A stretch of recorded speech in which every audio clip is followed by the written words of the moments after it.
My dear students, आज की इस क्लास में हम लोग लाठी कहानी का एक महत्वपूर्ण क्वेश्चन को देखेंगे। क्वेश्चन कुछ इस प्रकार से है।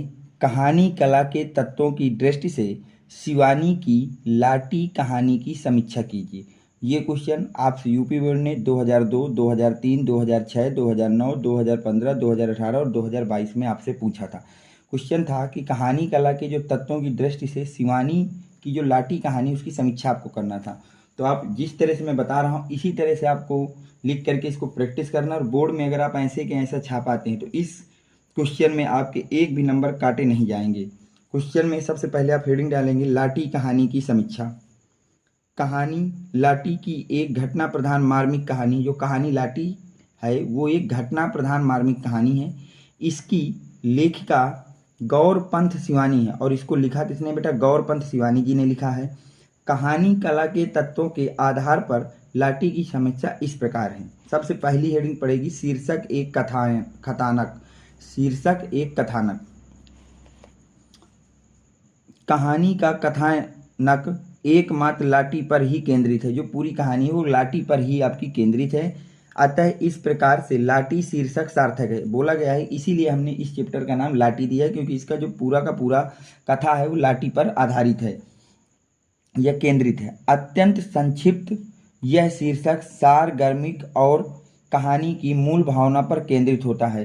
बोला गया है कि अत्यंत संक्षिप्त, ये काफ़ी छोटा शीर्षक है, और पूरी कहानी का जो शीर्षक है सारगर्भिक और कहानी का मूल भावना को ये केंद्रित है इस बात पर। आगे देखिए बेटा, कथानक में उस नई नवेली दुल्हन बानो के जीवन की त्रासदी को दर्शाया गया है। इस कथा में जो नई नवेली दुल्हन बानो थी उसकी जीवन में जो जो दुख थे उनको आपको दर्शाया गया है।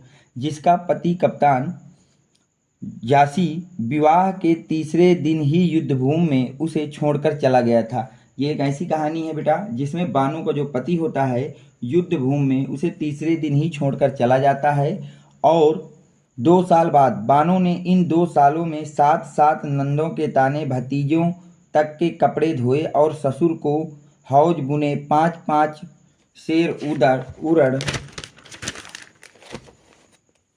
पीस कर उनकी बढ़ैयाँ बनाई। जो आपकी बानो जी थी उनके जब पति चले जाते हैं युद्धभूमि में, 2 साल बाद लौट के आते हैं। इस बीच वो अपने घर वालों के कपड़े धुलती है, अपने नंदों के ताने सुनती है, अपने ससुर के लिए हौज बुनती है, और 2-2, 4-4 उसके बेड़ियों के बढ़ैयाँ बनाती हैं। उसके हृदय को भेदने में सास और चाचियाँ, सास के व्यंग बाणों ने भी कोई कोर कसर नहीं रख छोड़ी है। मतलब अब उसके इतना काम करने के बाद भी सास और चाचियों के ताने भी सुनने पड़ते हैं। 16 वर्षीय बानो इस प्रताड़ना और संतरसभरी जिंदगी के कारण क्षय रोग का शिकार हो जाती है। अब जो आपकी बानो जी होती हैं इस तरह के उनके साथ दुर्व्यवहार किया जाता है कि उनको क्षय रोग हो जाता है। उसे गठिया सेनेटोरियम में पहुंचा दिया जाता है। गोठिया सेनेटोरियम में पहुंचा दिया जाता है। जब कप्तान को घर आकर पता चलता है कि गोठिया सेनेटोरियम में बानो भर्ती है तो बिना कोई क्षण गंवाए वह अपनी बानो के पास पहुंचकर उसकी जी जान से सेवा करता है। इसके बाद जब कप्तान जैसे ही घर वापस आते हैं और उनको पता चलता है कि उनकी जो धर्मपत्नी बानो जी हैं उनको गोठिया सेनेटोरियम में भर्ती किया गया है, तो वो सब कुछ छोड़ करके तुरंत उनके पास जाते हैं और उनकी सेवा करने लगते हैं, उसकी जी जान से सेवा करने लगते हैं। किंतु बानो के जीवन में सुख नहीं लिखा था, लेकिन बानो का जो जीवन था उसमें सुख नहीं लिखा था। उसे एक दिन छोड़कर चले जाने की नोटिस मिल गई।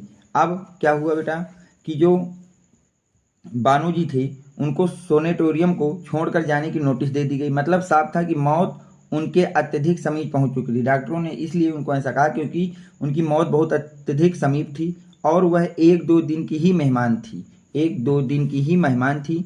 उसे कप्तान घर वापस नहीं लाता, अपितु भुआली में ही किराए के एक कमरे में ले लेता है। अब जो कप्तान साहब हैं वो उसको घर नहीं लेके जाते हैं, भुआली में ही एक किराए का कमरा ले लेते हैं और वहीं पर उसको रखते हैं।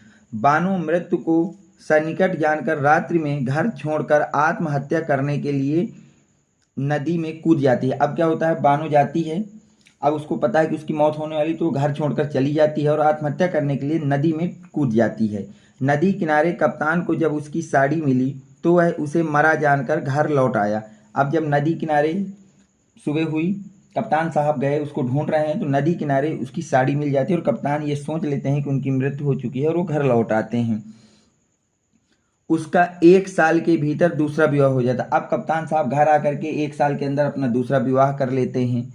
बानो की एक संत बंधा लेता है और उसकी चिकित्सा से बानो का क्षय रोग भी ठीक हो जाता है। अब जो बानो होती है उसको एक साधु बचा लेता है और उसका इलाज करता है, और साधु के इलाज के द्वारा बानो का क्षय रोग सही हो जाता है, किंतु उसकी आवाज़ और याददाश्त दोनों चली जाती। लेकिन इस बीच जो बानो जी होती हैं उनकी याददाश्त और आवाज़ दोनों चली जाती हैं।